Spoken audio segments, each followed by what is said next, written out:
Hello guys, kain tayo tanghalian guys. White rice, saka tortang talong.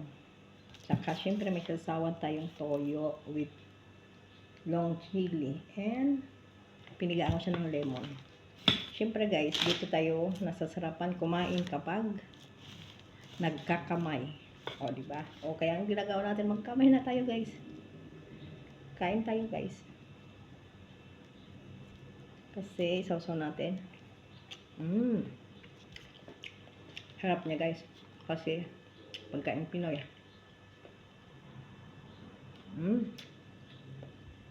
Mas gusto ko yung magkamay guys. Kasi parang ginaganahan akong kumain.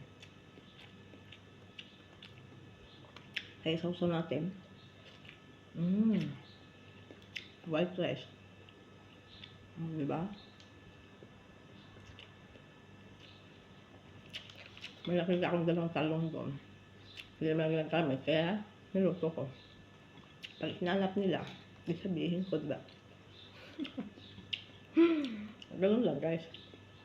Pag hanapin nila, sabihin mo, inulam mo. Diba? Huwag tayong matakot kumain dito guys. Kasi nagtatrabaho tayo. Kaya, kain tayo kung ano ang gusto natin kainin. Pag hinanap nila, hindi sagutin mo, kinain ko. Ganun lang yun. Kasi katawan lang natin yung puhulan natin sa pagtatrabaho. Hindi natin lagaan, tayo rin babagsak, di ba? Kaya pag naantay nyo guys, kain. Kaya ko for work.